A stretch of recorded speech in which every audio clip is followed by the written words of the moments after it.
Hi everyone, my name is Sarah Da Silva and I will be guiding you through Role A of our condition presentation on neurocognitive delirium. Vanessa Burgess will be guiding you through Role B of our presentation.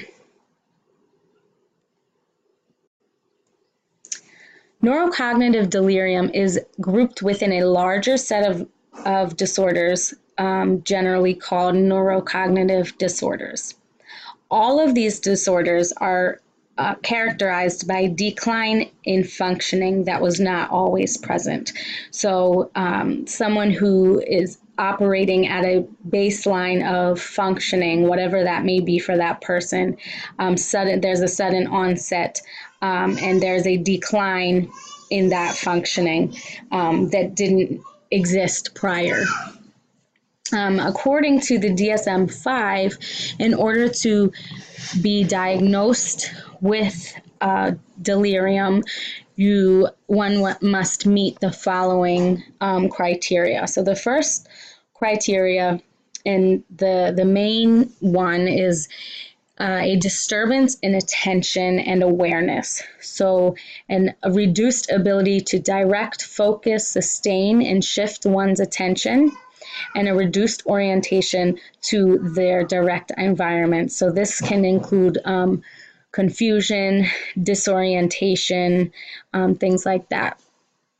The second criteria is that the disturbance develops over a short period of time, and it represents a change from their baseline, which I mentioned up above, their baseline attention and awareness, and it tends to fluctuate in severity during the course of the day.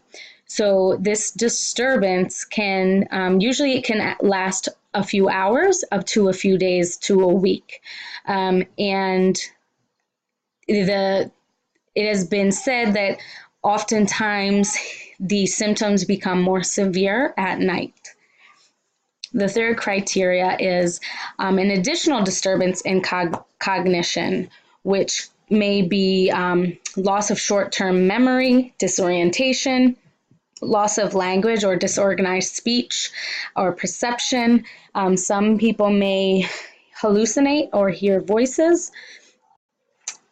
And the fourth criteria is that the disturbances in criteria A and C cannot be better explained by another pre-existing or established neurocognitive disorder, such as dementia, and that they do not occur in the context of a severely reduced level of arousal, the example being a coma.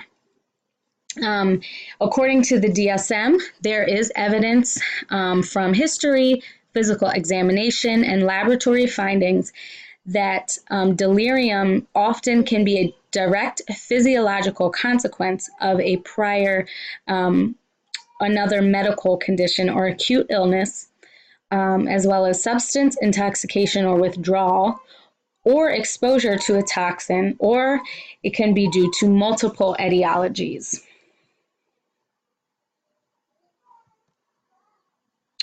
The differential diagnoses or diagnoses that need to be ruled out before a diagnosis of delirium is given include the following: a major neurocognitive disorder such as dementia, and oftentimes dementia and delirium, their symptoms and signs can kind of mimic each other, and it is not uncommon if someone does suffer with dementia that they also experience periods of delirium.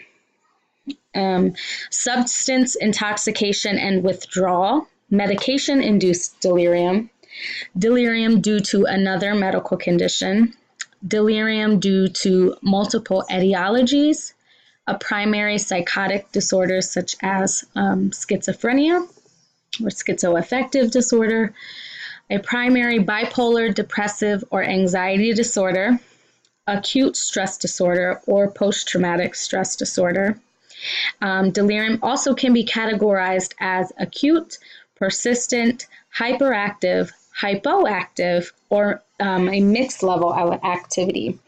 And in the DSM-5 on page 599, it states that delirium can last about 1 week, but some symptoms can be experienced for longer than that. And individuals who are experiencing episodes of delirium may rapidly switch between hyperactive and hypoactive. The hyperactive state may be more common or more frequently recognized, which would include behaviors such as physically aggressive behaviors, combative behaviors, confusion, irritability, and the hyperactive state may often be associated with medication side effects and drug withdrawal. The hypoactive state may be more frequent in older adults. So hypoactive state may look more like more symptoms such as lethargy, depression, confusion, and things like that.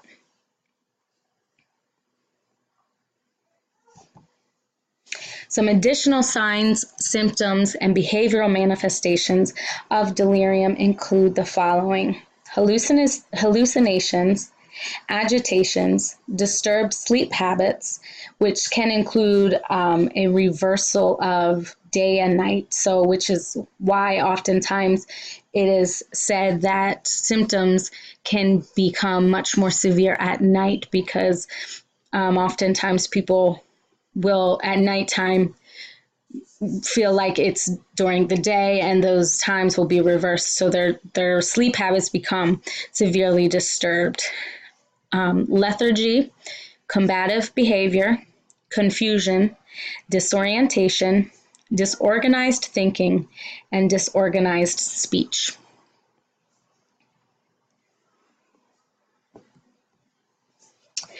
This is a quote that I pulled out of our Alan Francis text, Essentials of Psychiatric Diagnosis. I felt that this quote really highlighted some key components of delirium and some really important points to be aware of as professionals when we are assessing for possible diagnosis of delirium. Delirium often signals an urgent and dangerous medical emergency that requires an immediate diagnosis and active intervention. The patient either gets better, suffers permanent brain damage, or dies. Delirium seriously impairs every aspect of attention, thinking, feeling, and behaving.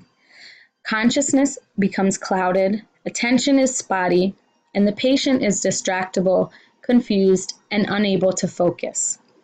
All cognitive functions are impaired, and judgment is poor to non-existent. And again, this can be found on page 121 to 122 of the Essentials of Psychiatric Diagnosis text.